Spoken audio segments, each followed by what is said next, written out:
All right, we are on. So, what is up, everyone? This is Big Zess. We are back with another video, returning to Once Human series, part 18. We are picking up where we left off from last video. I have done all the farming that I needed to do in order to prepare ourselves for the tier 4 areas. So we will be just going to the tier 4 areas. So here, here, and here. That's tier 5. I believe the rest are. This is tier 5. This here, this silo, I believe that's tier 5 as well. But yeah, we're going to be going to all the tier 4 areas. So it's just these 3. It seems. So this one here, and this one here. And we will be gathering the materials to create tier 4 gear. And hopefully soon they will be unlocking.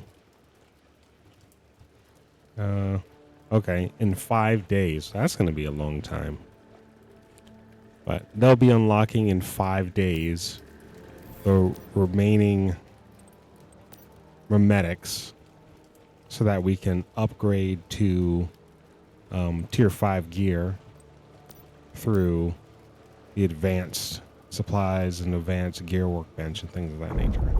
So we're going to be kind of stuck with just tier 4 stuff, but at least we can access the tier 4 area and, you know, get what we need. Before we move on, I did make a couple changes upstairs here.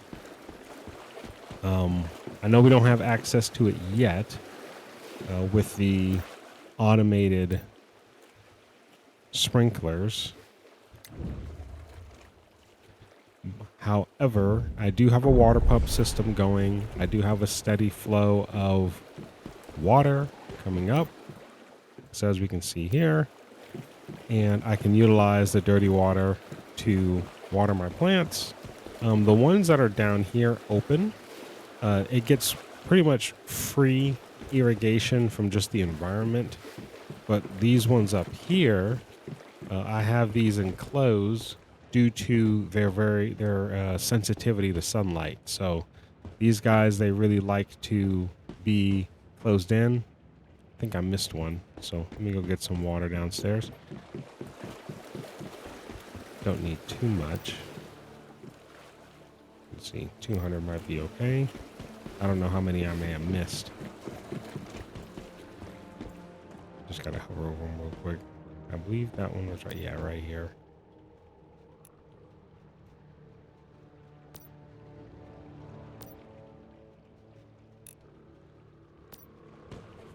So they take quite a bit of dirty water, but if you use purified water, it's a lot less. It's about like 5 purified water to get it to 100%. But anyway, these guys are very sensitive to sunlight, and I need these to be able to craft acid. You know, for a passive acid farm. So I love taking contaminated berries. Just an easy way to get some acid. Once we unlock all those memetics, we'll be able to hang up a grow light on the top, and I'm gonna have a similar setup down below. Once I have the automatic irrigation, that is, I'm gonna enclose this similar to what I have up top, make it an enclosed space, and then have a grow light up there and water coming down. You only need one sprinkler, so you just place it on the second level, and the water, for some reason, physics, goes through the roof and drops down to the plants below, for whatever reason.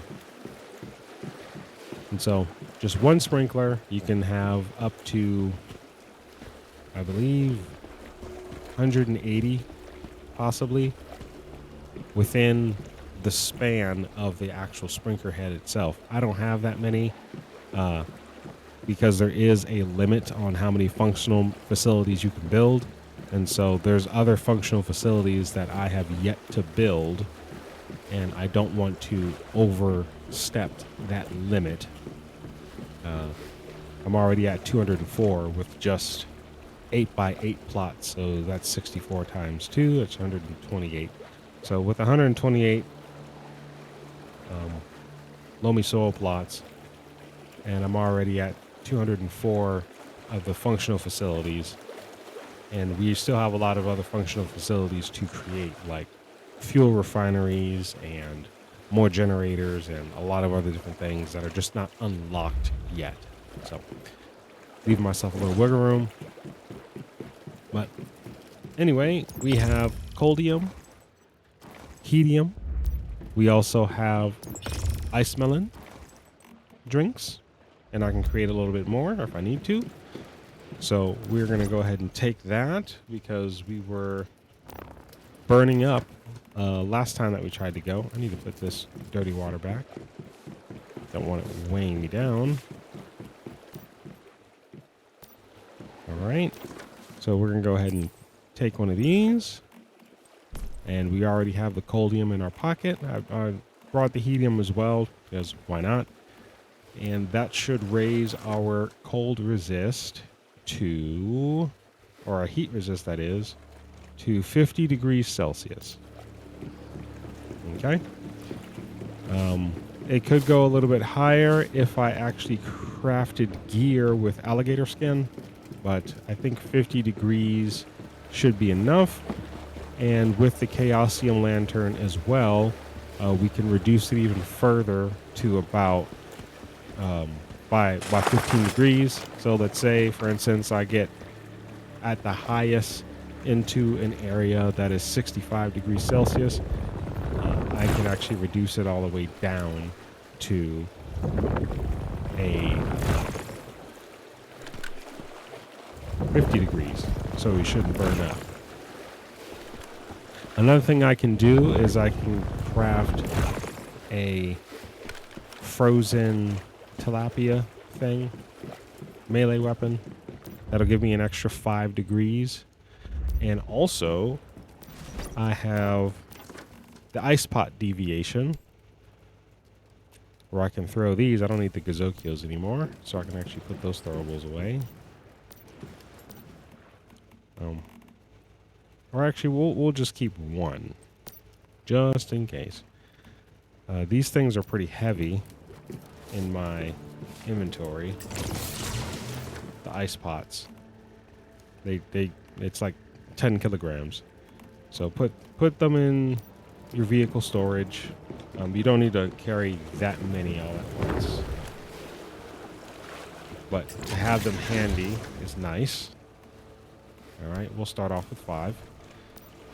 And what this does is you throw it on the floor, and when you stand next to it, it lowers your temperature by 20 degrees. So I went from 10 degrees down to negative 10. So I think we have enough cold resistance to at least discover all the tier 4 areas. I might still do some exploration around the map, unlock these teleportation towers and things of that nature, just so when the scenario is fully unlocked, we can very easily just teleport around and don't have to do a whole bunch of legwork.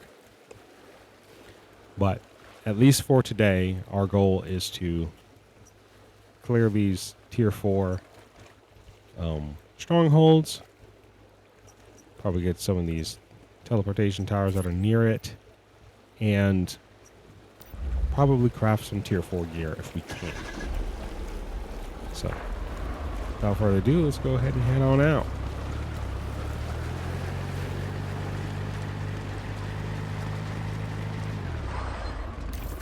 Where's that waypoint going? I don't need that.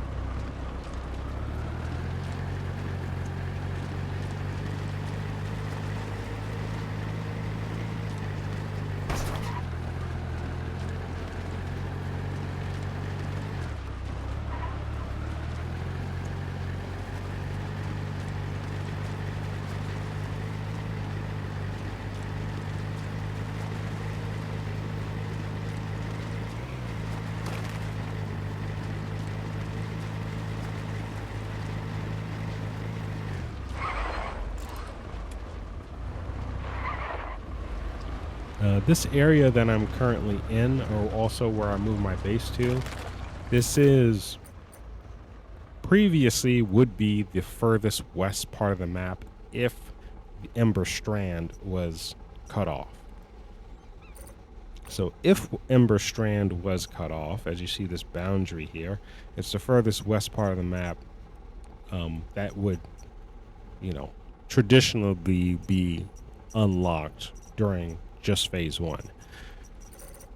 And in this area, you have access to all of the plants pretty much that you would need to farm in order to make all-weather stews. So there's ice melon here, there's mint, there's sunny ginger, and there's spiked tomatoes, but not in that much concentration. If you want to get a lot of spiked tomatoes in high concentration, if you guys remember from earlier videos, near the market, the new market is where there's a bunch of spiked tomatoes all over the place. So I'd say the concentration of sunny ginger and mint is much higher than the ice melons, but there's another area where we can get a lot of ice melons. That's more in the tier 5 area that possibly we can show later if we get to it.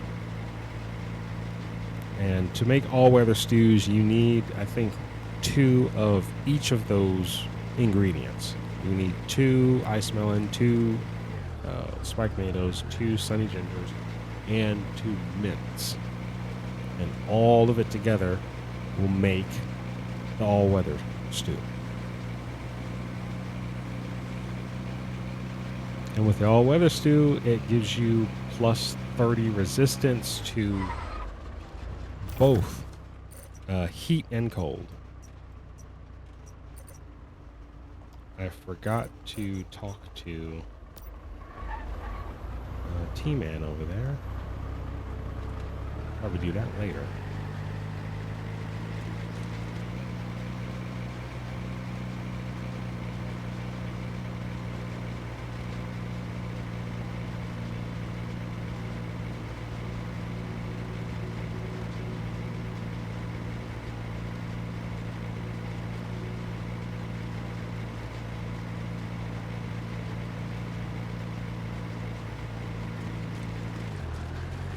So our temperature is sitting at a very comfortable 15. Okay, not slightly rising. As long as we stay under 50, we're good. Okay, almost to 40. It almost went to 40.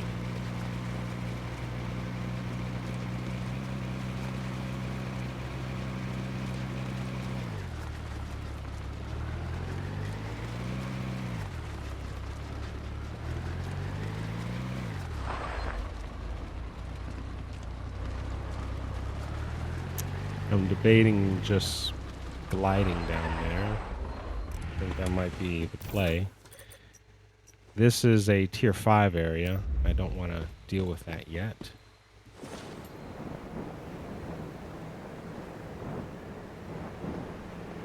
I do not have Arrow Leap on right now. I need to refresh that. And also use Utter Delight to extend it.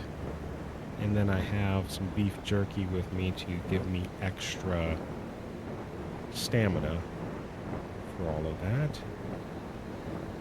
There's a teleportation tower that I want to unlock.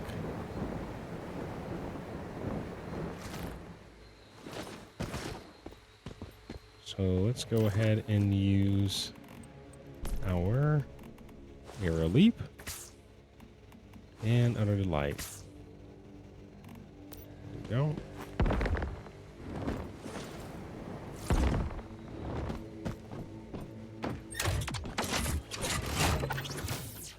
And now it should be, yeah, for 2 hours. I have 2 hours worth of Arrow Leap now. Oh, and don't forget extra stamina.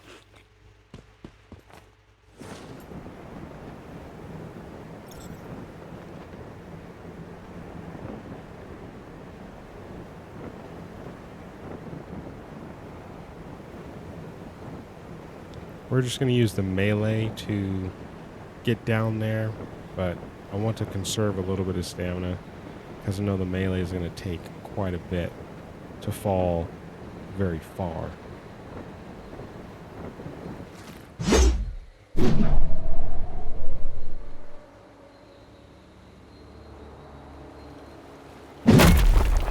we go.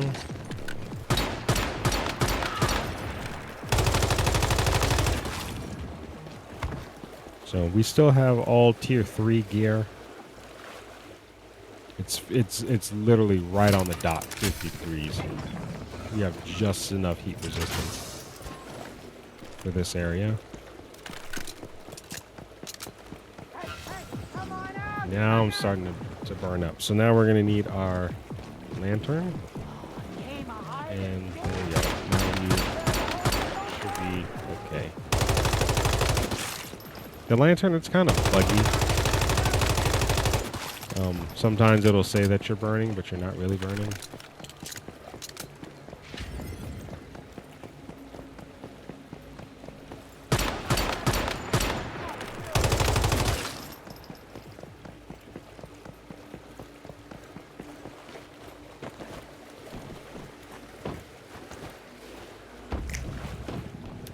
Let's try to explore a little bit, see if we can get some kind of crates or something.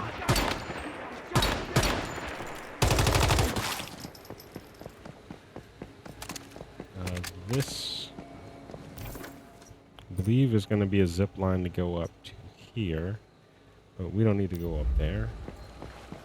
There's nothing up there for us.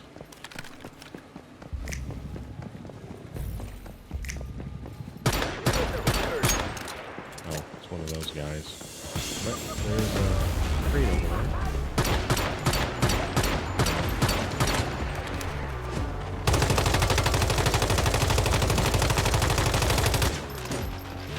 So these guys, their weak spots on the backpack.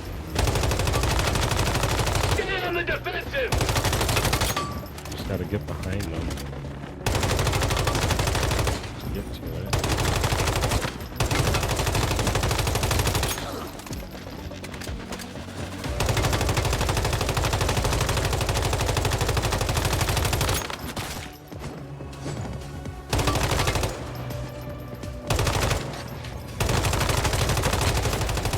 Go. Play Ring Around the Rosie. And in this area, there's a lot of these barrels. Ooh, a Chaosium heart. What's that? Might be something important or that's like proprietary to this scenario. Might be something that we need for the Chaosium hubs.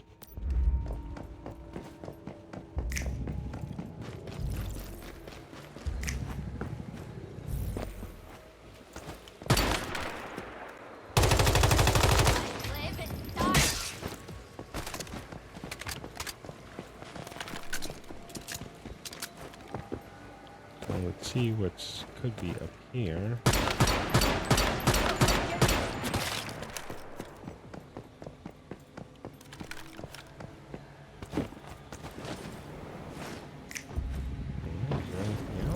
Yes, there is. There are two different. Okay, that's just. There's definitely some more crates up top, or a crate up top that I probably missed. Yep.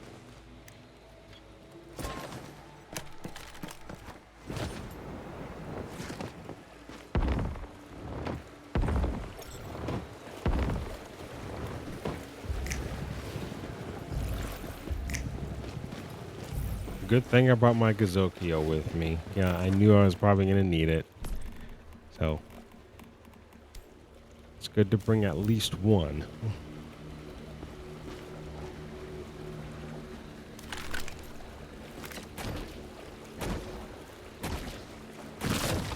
There we go. And then let's put the ice pot back on because that's going to be more helpful if need be.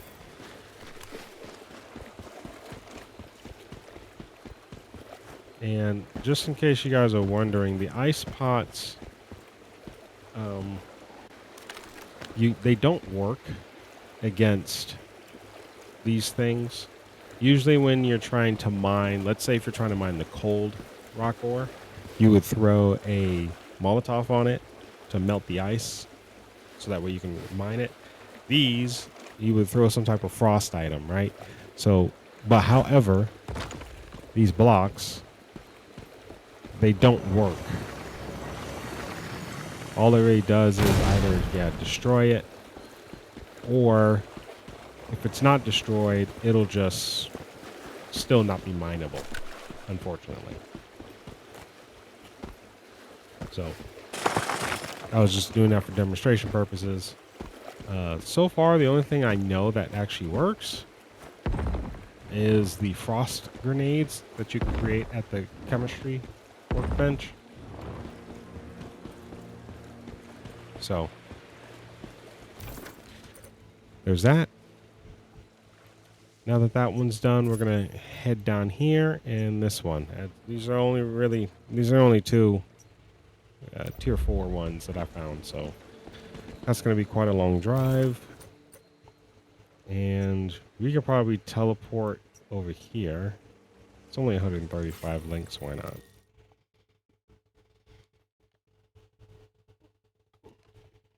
Could have teleported to my base first, but whatever.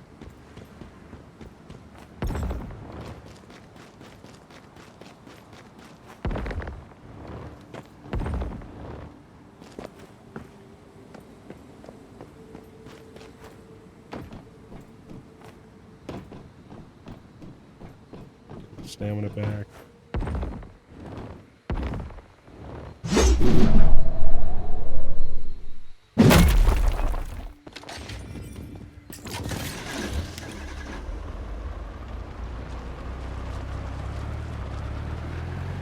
I hope I fit on this bridge. Yeah, I do.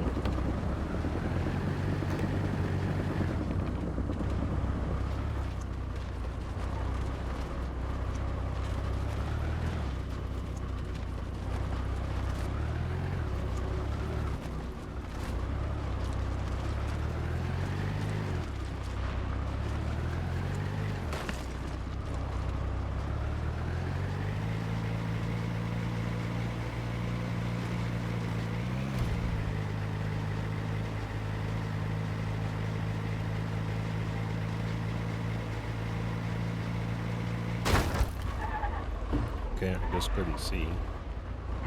I barely fit on this one, though.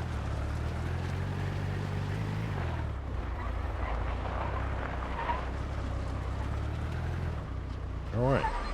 Now that we explored the new area, maybe it unlocked. Okay, so there's a teleportation tower here. We'll do that next. There's also Sulfur Quarry. There might be a little bit of loot. Might be a little bit of loot there as well. These are not all that important, though. These little loot areas. But this here should have quite a bit. And this as well. So there's just quite a bit of stuff to loot for tier 4. It's not as important. I feel like tier 2 and tier 4 are both kind of the same in the sense that folks don't really prioritize it because they're just transitionary tiers.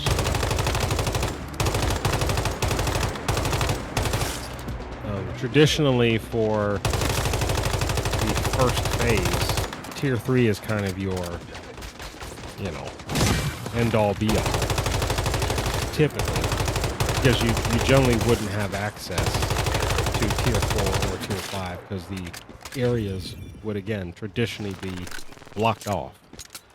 But now that they are unblocked, tier 4 is now being exalted into this phase 1. top dog. And that's just mainly just because in this scenario right now, the memetics are locked. If the memetics were not locked, then I think folks would have fast-tracked all the way to tier 5.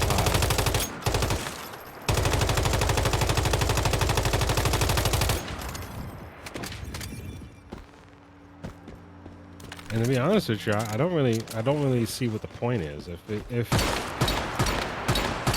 you're gonna lock the memetics, why even allow us to come on over here? You know? It doesn't really make all that much sense.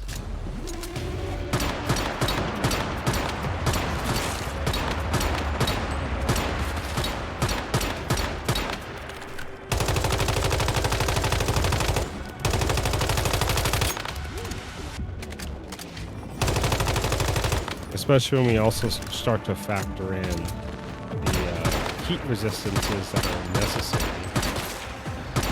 to be able to enter some of the higher tier areas.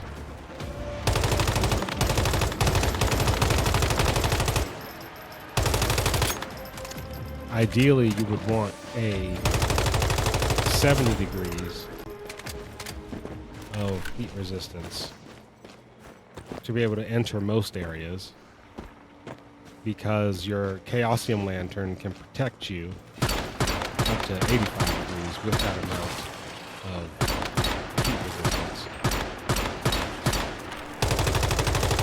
And in some cases, it can even go a little bit higher. Really. But 70 degrees of heat resistance is usually good enough.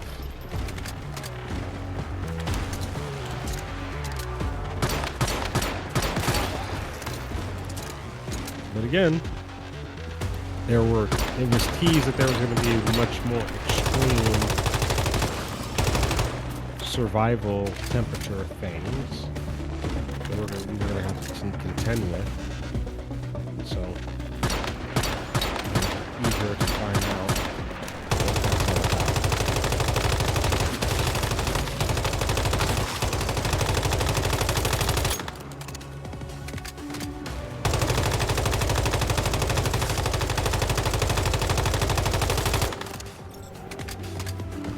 It's always nice when survival games actually emphasize the survival aspect of the survival game. It's not all about just having the best guns and tactics, but also do you have the resources.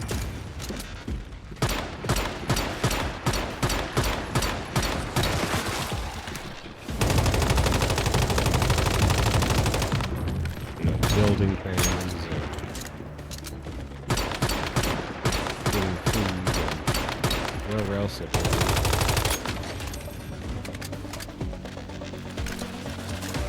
You know, you see on my channel, I do like survival games quite a bit. State of Decay 2 being probably the biggest one. What is that?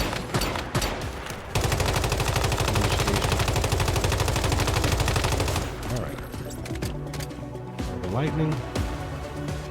Yeah, I would say to State of Decay 2. Why do I always mispronounce that? I'm just trying to talk too fast, I guess. State of Decay 2. State of Decay 2. There we go. State of Decay 2. That video game. Amazing game. I'm really, really going to be excited for when State of Decay 3 will be releasing. We were really hoping for them to have some type of news to come out about that game. But unfortunately, during the summer Fest release that just happened recently, there was no news about it. So, sadly. So, we're just going to have to wait. Possible release date, 2027. Best believe, whenever it comes out, I'm going to be playing that one quite a bit. because I really fell in love with State of Decay 2. Has to easily be one of my top, if not my top, one of my top 3 zombie survival games I ever played.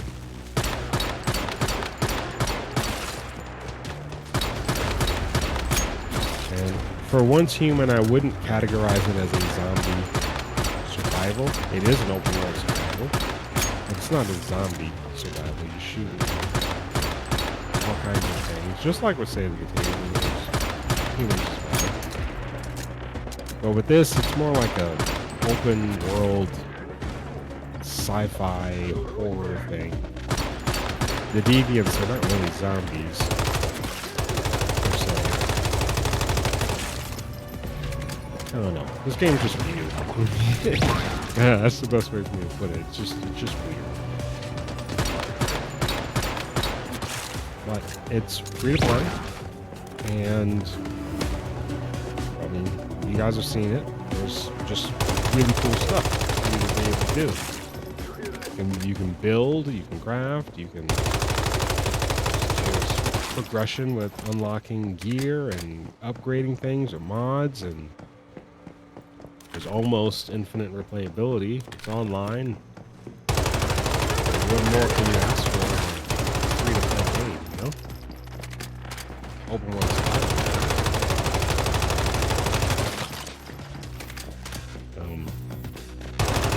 Sure, it's sort of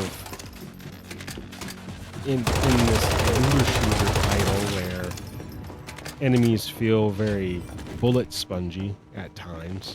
I think that's my biggest gripe or biggest drawback with a lot of these type of looter shooter games, is that enemies feel extremely bullet spongy. It just takes away from the immersion of the experience. However, I do appreciate that you can feel some meaningful impact with upgrading your gear. I think that's the biggest takeaway when it comes to looter shooters. That one enemy that used to take 10 bullets now only takes 2. You feel accomplished, yeah. So this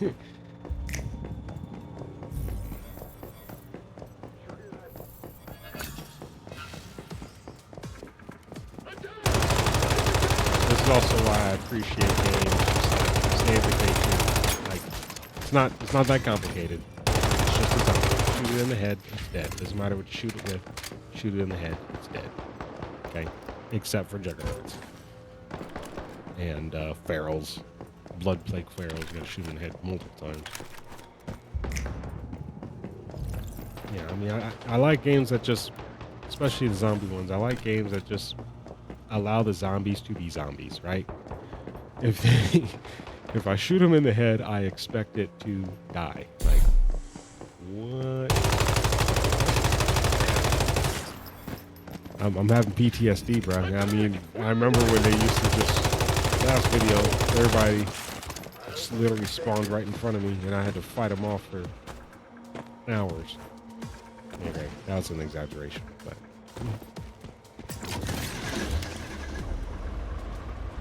don't just drop in on me like that. All right, we're done with this area. We're gonna go to this teleportation tower.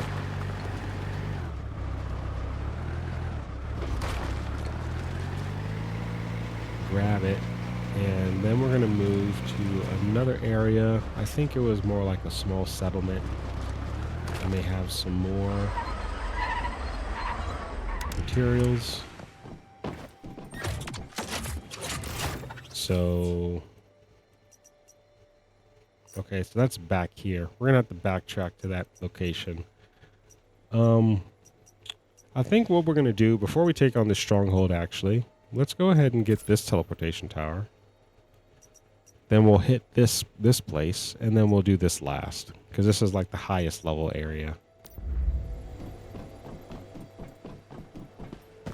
And I'm going to switch to my motorcycle, because the motorcycle doesn't use as much gas. And my motorcycle's almost out of gas. Okay. I don't have any. Great. Wonderful. That's probably why I was using the car in the first place, and I just didn't even realize.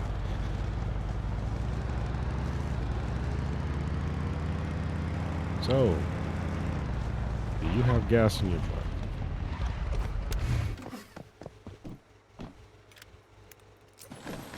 I guess that's just what we're going to do. We're just going to hit every trunk that we see along the way and refill once we have enough.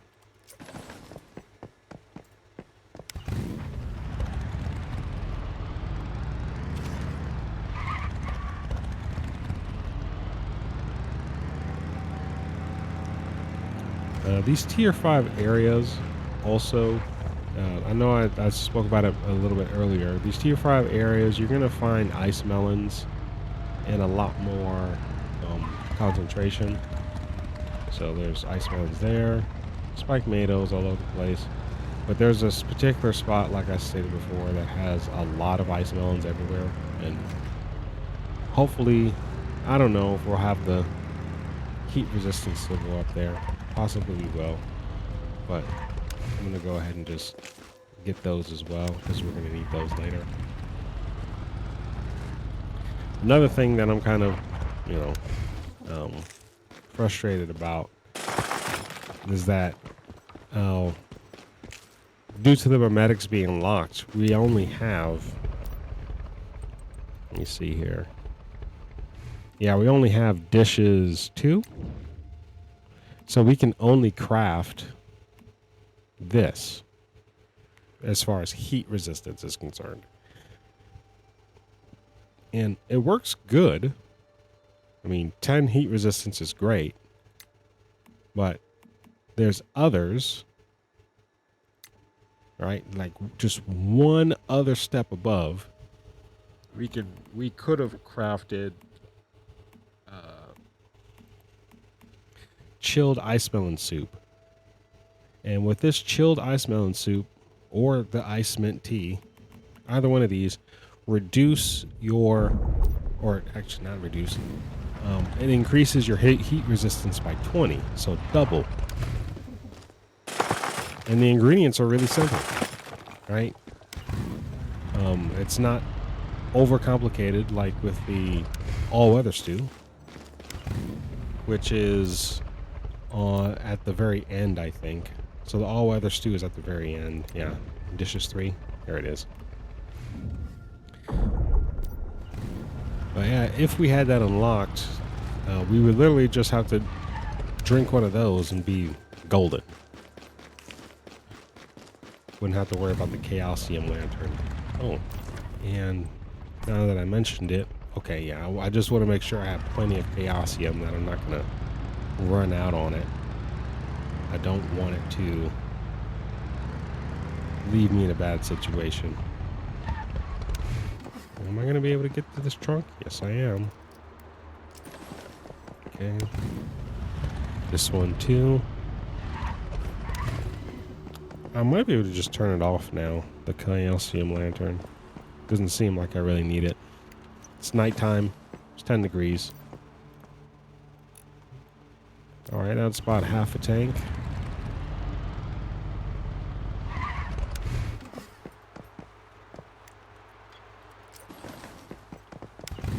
Half a tank so far. I did upgrade my motorcycle, so it technically has tier 3 available, so it's a little bit faster than stock. I think its max speed could be 140 now, if I'm remembering correctly. We'll have to just test it. We're on a straight road now.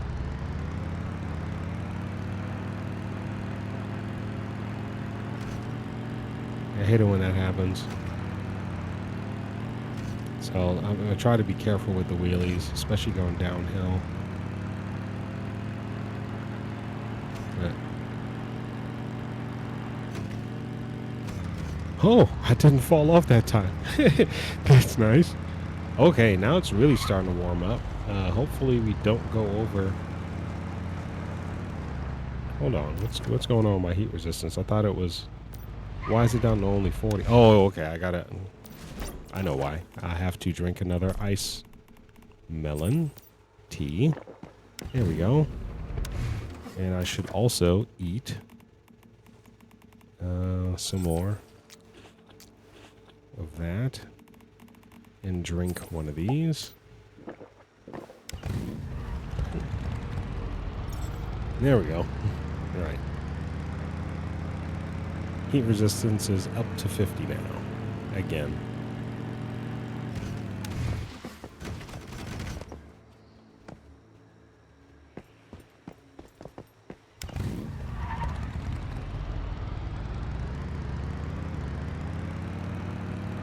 Are we going to get up to 140? Yes, we are. We're going past it. 145? Yeah, so about 145, 144 is the max speed with the Tier 3 motorcycle.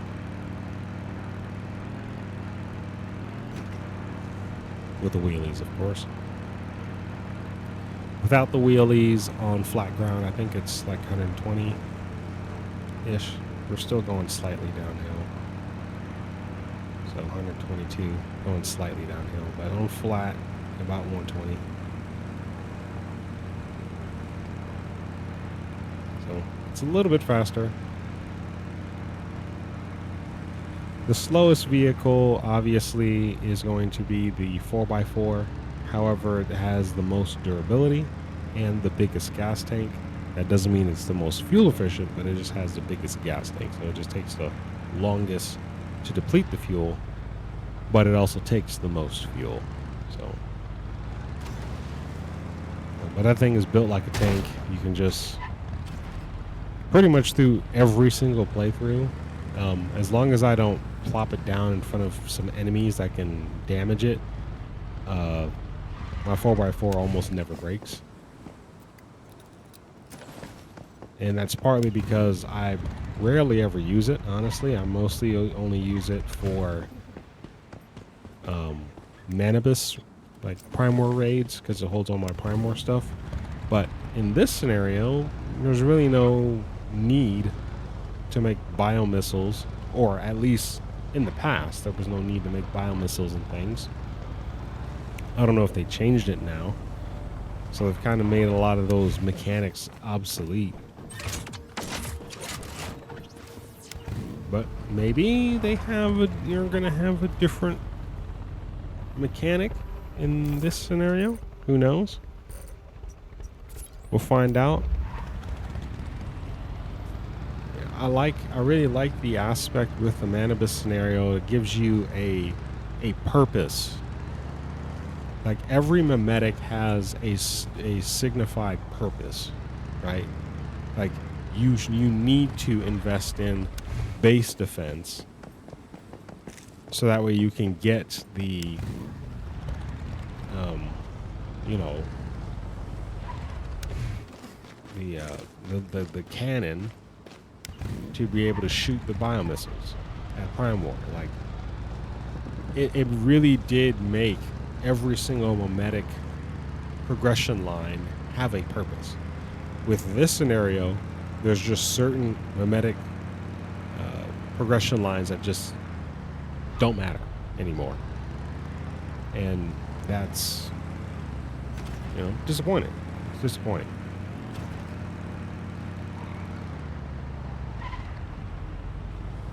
I hope I'm mistaken.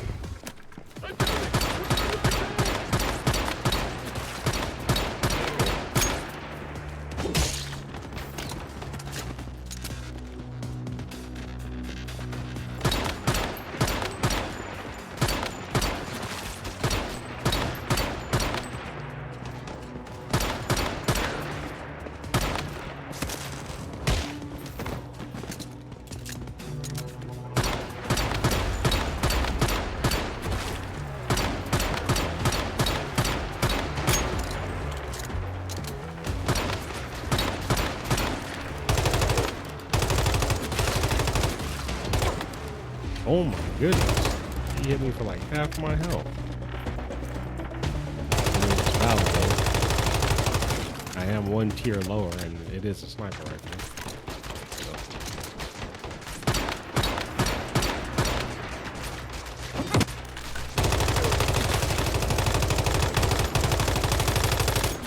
So. Man, this auto heal build is just too good. It's really just too good.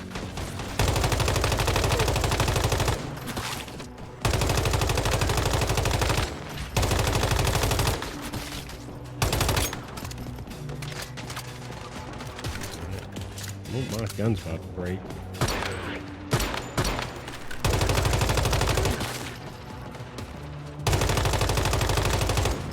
Did you hear that?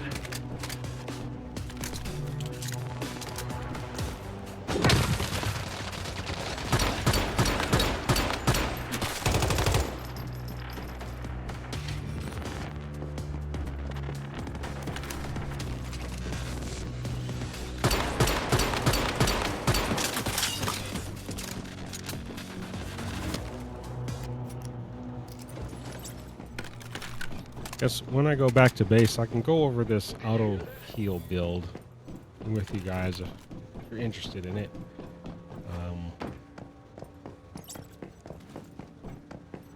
I'd say, as far as damage is concerned, you can utilize whatever kind of armor set you to your liking. Obviously, certain armor sets are going to be better than others regarding damage. However, again, it's just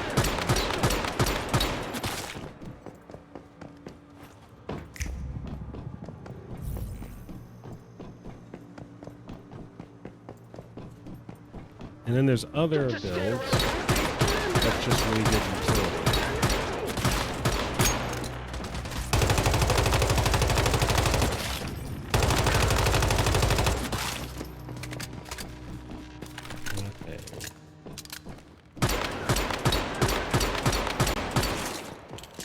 I think what I need to do, because I've never done this yet with this game, I need to experience what the PvP is like in this game. Overall, I just don't, or I haven't really been that much into PvP games in the last couple of years. It's really been a while since I played a more PvP type focused title. I think it's mainly just because, you know, I'm a gamer dad. My competitive days have kind of been over for a while now. I really just play these things because I enjoy it and it's a great hobby. I'm just trying to relax, have a good time. So, I don't really have anything to prove. However, I just think it'll be something nice to experience, you know? See what all the game has to offer. And in all honesty, when it came to the PvP in this game, again, I've never experienced it, but what I've heard is that it was really broken because of the imbalancing, or there's just a bunch of things that just aren't balanced in this game. And it's really, really overpowered. And that translates over to the PvP, obviously, right? Naturally.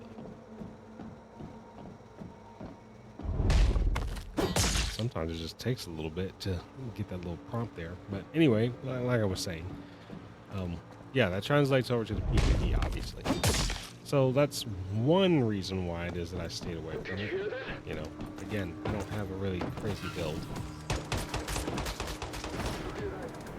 Never had a really crazy build.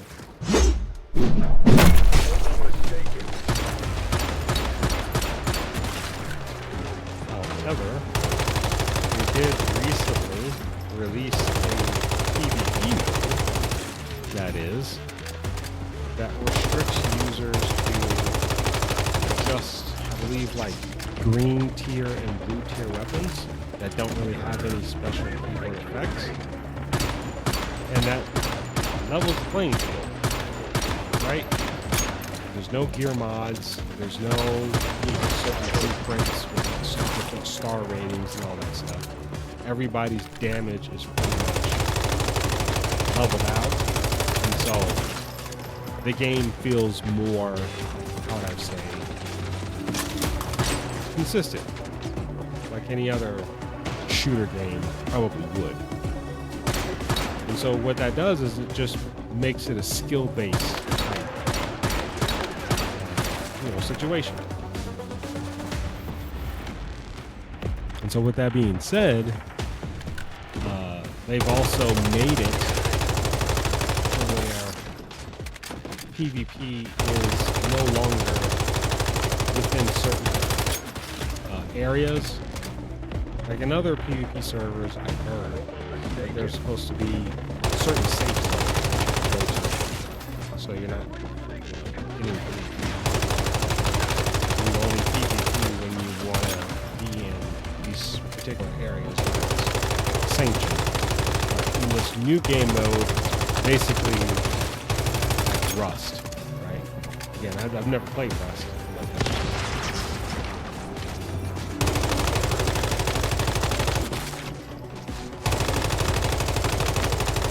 So again, I'd like to experience it. And I think that's what I'm going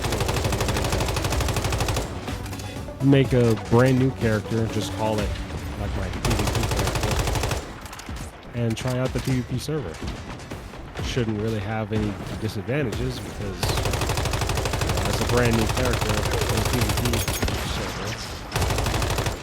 Everybody's starting out with the same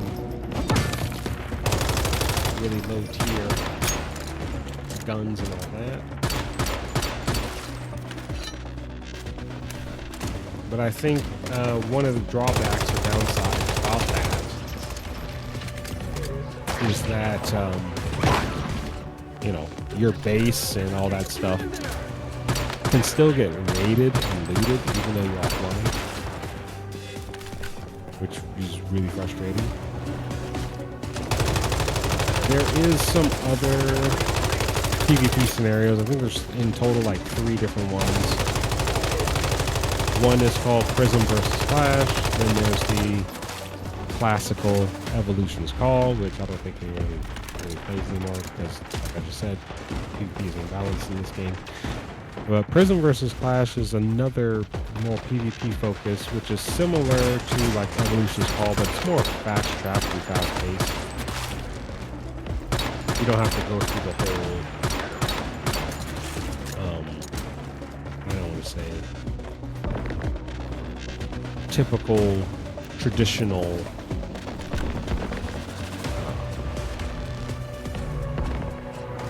gathering and progression phase. It's really fast-tracked in that particular scenario. Let's go ahead and go down here. Done with this area. And now we're going to head on up over here. I really need to repair my gun now. And I don't want to use all-purpose hands from Eternaland because I just feel like it's a waste when it comes to tier 3. Sure, go ahead and use it on tier 5 because, those type of materials are very scarce and hard to come by. But with tier 3, it's like I'm only going to use this until the scenario, or this phase rather I should say, is over. So after this I'm not going to use these materials ever again, so might as well use them while we can to repair our stuff. Like this, I'm never going to use this again, not going to use these, not going to use these. Bronze, not really going to use it, so might as well just use it while I can. Right? Now how are we doing on our armor? Same thing. Never going to use these. Never going to use these. Just might as well get them out the way.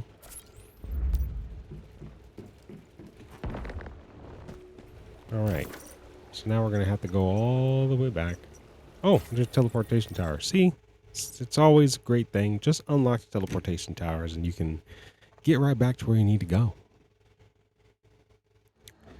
Okay. So we're going to head down over there. What's the best way to do this? Yeah, we can just go up there.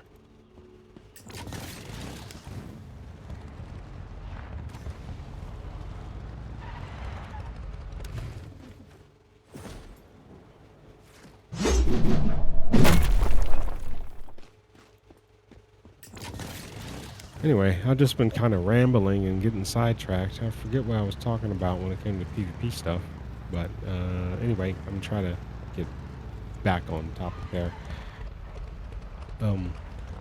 The new PvP scenario that they just released called Raid Zone, again, just like Rust. I think that's the most inviting scenario for kind of my introduction to PvP in Once Human, hopefully. So I hope I'm mistaken. I guess I'll do that, and if I find it interesting or if I find it enjoyable, maybe we'll record it, upload it. If not, if it's just too, I don't know,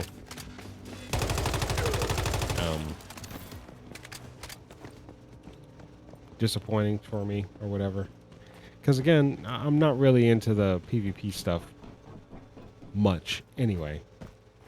I've never played Rust. I've never played some other type of game like that where folks can just kill me at any time for any reason.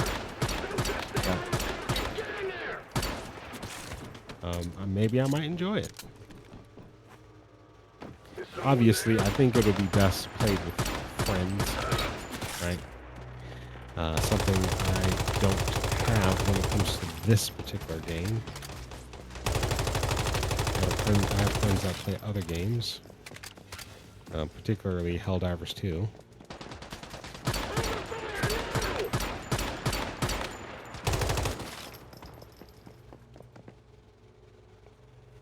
And my Helldivers 2 stuff that I've been doing on the channel, haven't been doing all that much.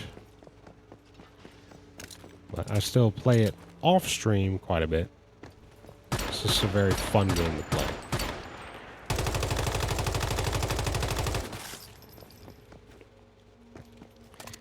Another thing, I'm just rambling off a tangent in this video. Another thing that we just did recently, which I think might be very interesting for the channel. I recently just bought a Quest 3, so a Meta Quest 3 VR headset helmet. And I think I want to start making content with VR games as well. And there's just a couple titles that I literally just got this like yesterday. So at the time of me making this video, so I've been wanting to try it out. I've been wanting to play certain games, especially I've had this particular game in my Steam library forever that I was just never able to play because I didn't. At the time of me buying it, I didn't know that it was, you know, VR, restricted to VR only. At the time of me buying it. But now that I have a VR headset, I can finally play it and see what it's all about. And obviously this game, like many other of my other games, is a zombie survival game. So being in a zombie survival, you know, type of scenery while being in virtual reality, man, I tell you guys, it is a totally different experience. Like them jump scares that you get when you play on the TV screen, it's like on 10 when it's literally right behind you. You know what I mean? And, man, I got jump scared pretty bad yesterday. I was just testing certain things out. But yeah, that's definitely some content that I would love to be able to also put up on the channel. I think it would be very enjoyable to see and experience. But it takes a learning curve with the VR stuff, because obviously you're not just sitting down pushing buttons anymore. You actually have to stand up or sit down, whatever to your liking. It's better when you stand up because you can actually move around, you know, physically not necessarily with your legs, but just like turn around, turning your head and all that stuff is just a lot easier when you're standing versus sitting. And also, but more to that point, reloading, shooting, holding the gun, like all those things require your own movement to accomplish. And trying to reload under stress, like I've already done just a couple test runs, like put it in the horde mode or something, and I had a shotgun, and my God, I was dropping shells like mad. It was, oh man, yeah, things like that you just have to muscle memory learn how to do and get accustomed to the controls.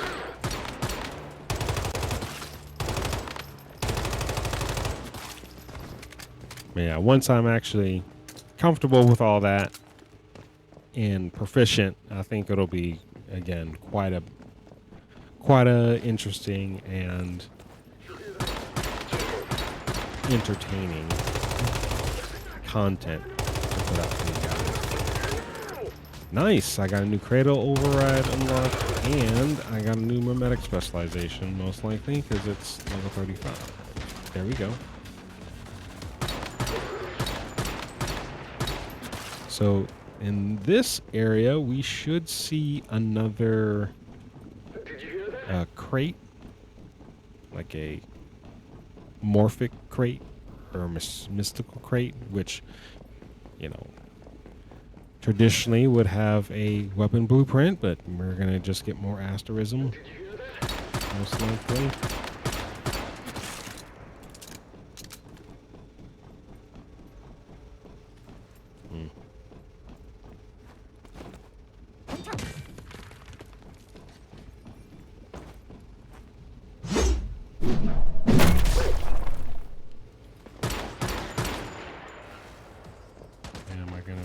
To execute? No? Oh, I can execute after he's dead. Oh, okay.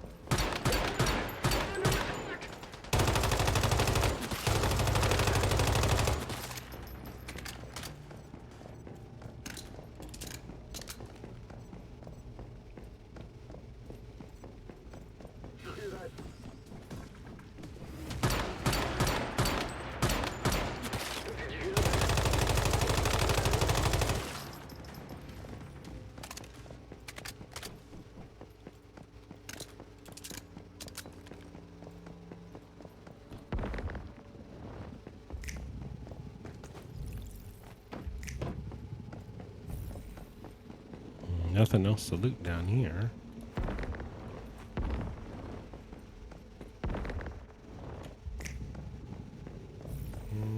Got a little bit of stuff. You can tank. I hope I'm mistaken.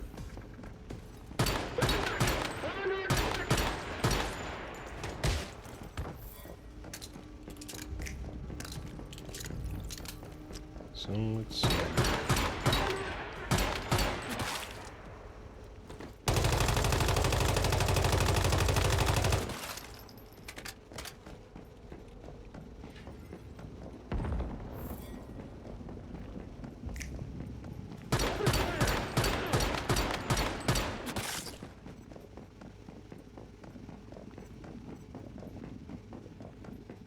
I hope I'm mistaken.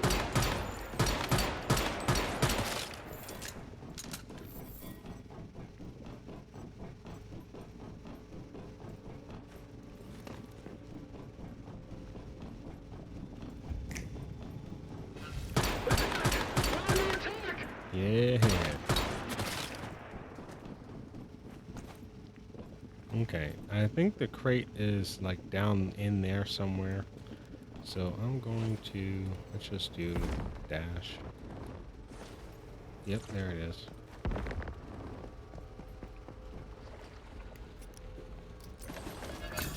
And then there should be a weapons crate like somewhere around here somewhere.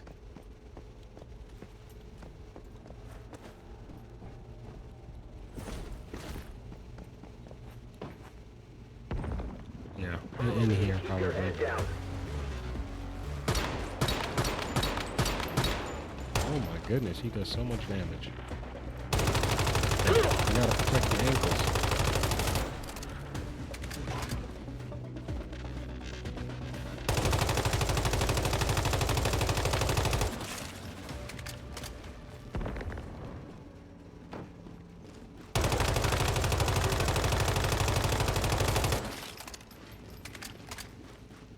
Alright, so line this up. Thank you. Weapon crate. We need one more. Didn't I just kill you?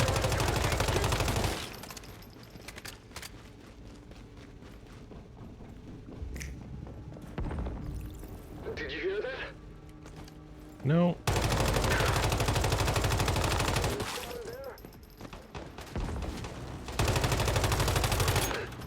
Thought he was gonna let me do silent execution. Did you hear that?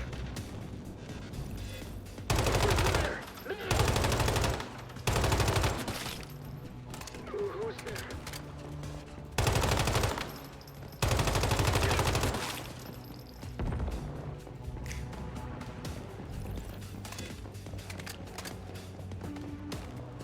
So we need one more weapon or armor crate. Where are you at?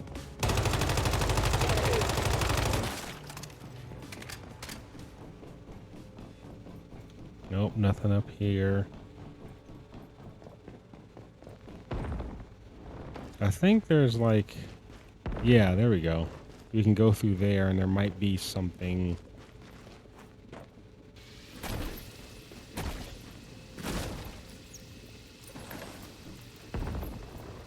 Yes, there we go.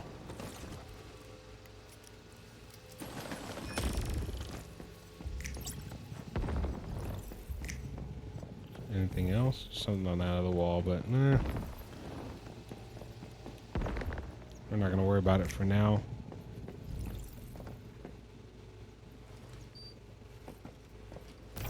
Okay, so there is one more.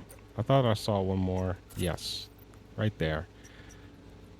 Let's just go right back to Ground Unfallen, so that way we don't have to backtrack too far.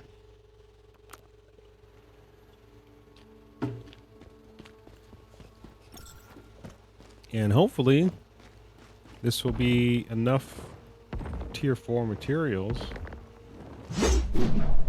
to make, for starters, the weapon, or weapons. But before we do all that, actually, now that I think about it, I don't think I'm going to be able to make tier 4 weapons. I don't think I'm going to be able to make tier 4 anything. Because once again, the specialization is locked. So I can't even make aluminum ingots to be able to make the... Wow. I'm just being slow today. So I'm doing all this for nothing. Like literally doing all of this for nothing. Okay, maybe not nothing. I think clearing this out might be slightly worth it. I guess I just go ahead and get these materials. We can just sit it out and wait until this little phase is over, and then come back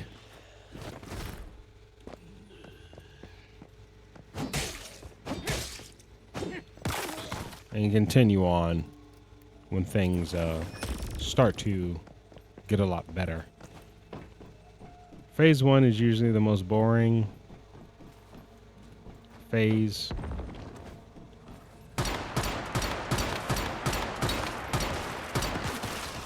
But there's a lot of, at least in this scenario, we have the opportunity to do a lot of preparation. So really, if I wanted to, I could probably even farm some. Well, no, I'm getting a little bit too ambitious. Tier 4 is already a challenge, but to go into some tier 5 areas with only tier 3 gear, pushing it. I'm probably gonna get murked. And I really don't. Maybe if I would stand a chance if I actually calibrated all my gear. But why would I want to waste resources on that?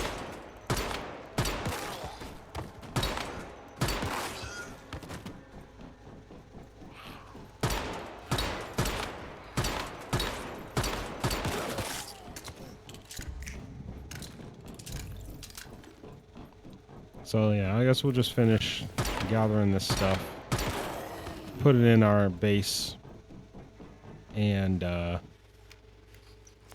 or maybe we might get lucky if we loot enough like armor and weapon crates. We might get something that's like tier 4 that we can use. Because I mean, if we don't have to craft it, might also be useful, helpful. Is there even anything down there? No. Then I'm not going to jump. Because I'm just going to get stuck down there, possibly. Yeah, there's no ladder. There's no point in going down there.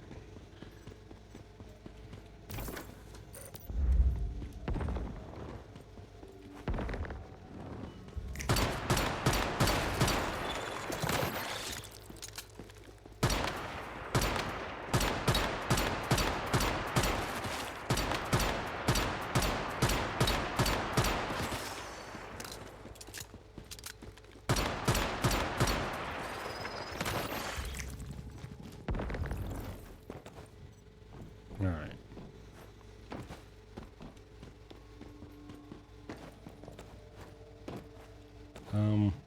I know I'm still kind of going off topic here, but one thing I will want to mention about VR, if any of you are interested in going into VR, the headset that I got, in which I've researched, basically pretty much everybody was saying get the MetaQuest 3. That's the one that I got. There's a promotion on right now for you to get the MetaQuest 3 with the new Batman game. I played it, and it's quite intense in the aspect of not necessarily like graphically and all that, but just like just physical stuff that you're gonna do. You're gonna be Batman, right? So you're gonna be punching. You're gonna be doing a lot of different actions as you expect that you would. However, be mindful of your surroundings. Make sure you actually have like enough space to do all this kind of physical activity. Because what happened for me, I got this headset on and I'm beating up a bad guy, but I also accidentally swung and hit my little bench press bench. So, it's not, yeah. When it comes to those types of games, fighting games, make sure you have ample amount of space to be able to use that. There is a feature on the MetaQuest 3 where it can create kind of like an artificial boundary, so you're always aware of your surroundings. Another tip that you can utilize is obviously play with like either your socks or no socks on, so you can be mindful. Put down like a mat of some sort, a texturized mat, so you can kind of know, hey, as long as I'm on this mat, I'm kind of exactly where I need to be, right? So you don't get loss of your actual position within the room. And then lastly, right, I would also say as far as tips for these fighting games.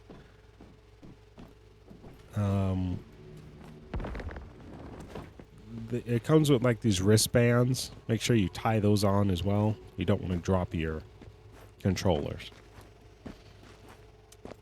So those are all those tips for those particular fighting games. The shooting games that I've tried so far, there's some that are for free, especially here on Steam. I think one is called like Veil. It's really cool. It's very realistic too. Like if you actually point the gun at yourself, you can kill yourself. It's I mean, realistic. Right? So I tried that just at the shooting range and all that. Again, I have to get familiar with actual mechanics because you have to manually reload. Like, you're the one who's responsible for dropping the magazine, taking it from your ammo vest, pushing it in the gun, racking the slide or racking the bolt action on an AR, or manipulating the pump on a pump action, right? So you have to do all those actions before you can shoot again, right? And just getting, once again, acquainted with having to physically move around in a 360-degree motion, knowing your surroundings and navigating the environment. It's just a lot. It's a lot to take in and a lot that you have to learn. And one last thing I'll say about the MetaQuest 3, the possibilities have just been endless. There is so much that you can do with it beyond just video gaming. There's these worlds that you can go into with your friends, and basically you can put yourself in a virtual living room or theater of your kind and watch content together, or you can just watch content by yourself and make it into like a theater. It's pretty wild, everything that you can do with the MetaQuest. I think my biggest pet peeve with it is that the battery life doesn't last very long, and that's understandable, right? It's understandable because we're rendering virtual worlds, and in sometimes I think actually the battery drains the most when you are utilizing mixed reality. So the difference between the virtual reality is when everything is artificial, and that really doesn't take as much battery as when you use mixed reality. And mixed reality is when you have the headset on and you have generated virtual images or whatever applications you have open while you're able to see the real world at the same time, right? So I can still see my living room, but I just went ahead and placed a movie theater sized, screen.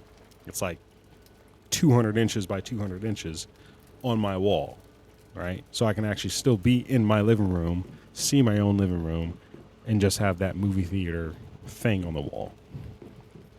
So that's possible in the VR reality. But doing that drains the battery a whole lot faster than it would if you were just completely in VR. And that's because it has to power all the cameras that are on the headset to be able to see what's going on in real time.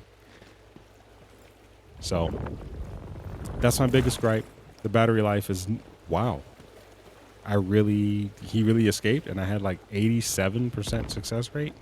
That's unfortunate. But anyway, the battery life on the MetaQuest or just on the VR headsets in general are not all that great. I think standard, the battery life is only a little over 2 hours. Yes, you heard that correctly. 2 hours. However, it's very cheap on Amazon to buy numerous brands of extendable like battery accessories They basically is like a head strap that you put on and attach to the device, and it's just an auxiliary battery pack, and extends the battery life anywhere between, well, depending on the size that you choose, anywhere from like 3 to 6 hours worth. So you can get up to possibly 5, 6, and even 7, 8 hours of battery life, depending on what it is that you're doing. So that's a whole lot better than just 2. And again, they're not very expensive. I've seen the price ranges anywhere between 20 and all the way up to 70. Just depends on what brand that you're trying to get.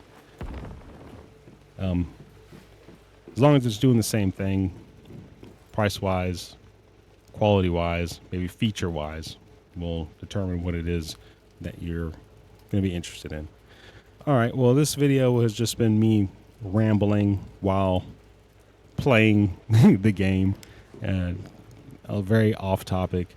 Obviously, you guys can probably tell I'm pretty conflicted at the moment, especially with the phase kind of being limited at the moment. So there's not much to talk too much about when it comes to this.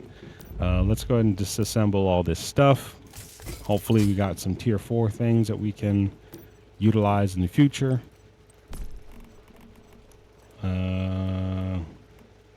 Actually, I don't see it.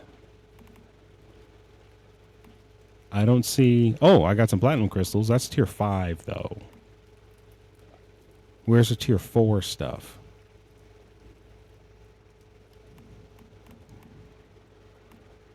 I don't see the tier 4 stuff. I just see the tier 5 stuff. What's going on? Yeah, this is tier 5.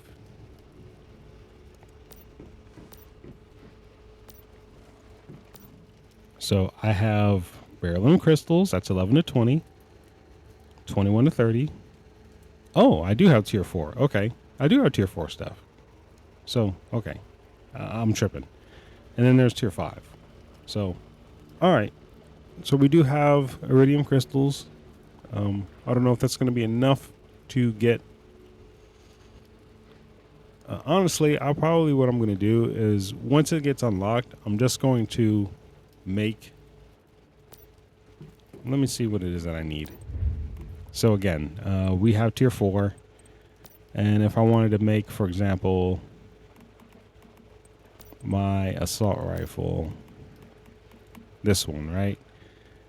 We're going to need aluminum, and then we're going to need some engineering plastics. We're going to need special parts and aluminum. We're going to need aluminum. we're going to need, yeah, we're missing the special parts and plastics and aluminum. And we just can't make aluminum because it's locked. So we're just kind of stuck with tier 3 at the moment. Let's see. If I wanted to calibrate it, how much would it cost? 51?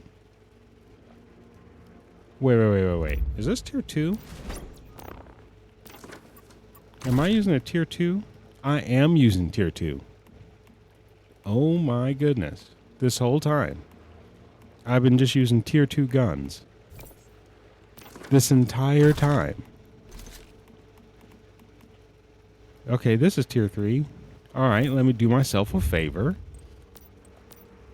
And let's make tier 3 Autumn Equinox. Thank you very much.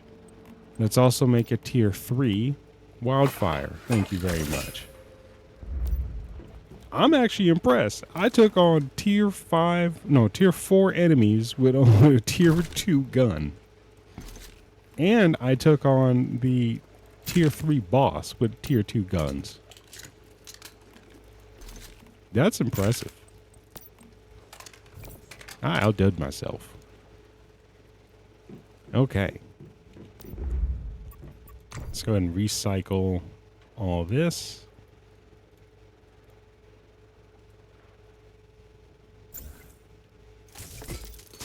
And let's make sure that we get accessories on these things. Magazine, small infrared, that, and then the small compensator. You guys already know my philosophy when it comes to, you know, adding accessories and things. What I care about, especially with this gun, make it as stable and accurate as possible.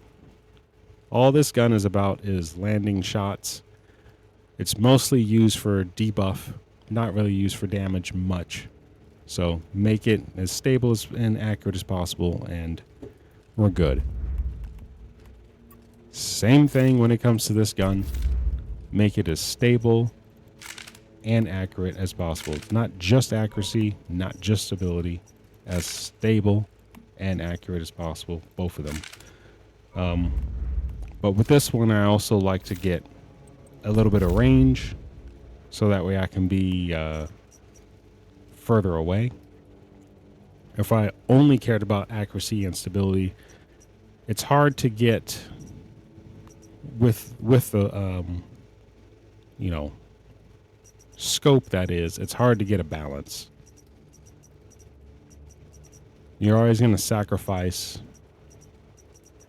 or not necessarily sacrifice, but you're only going to increase one or the other, whether it be stability or whether it be accuracy slightly, but mostly stability here. And then you would gain accuracy or stability by other means. So let's say I go here. All right, stability 79. And then with this, I do this. And now it's not level though.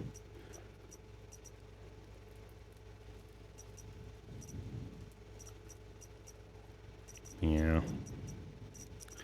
So anyway, this gives me decent range, good stability, good accuracy.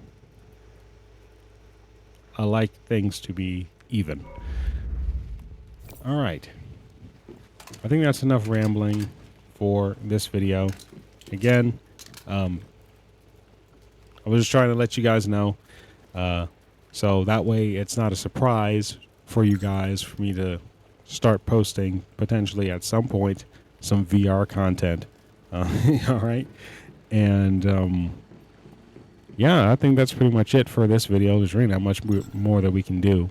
We're just going to have to wait until this phase is over to really progress any further with this character.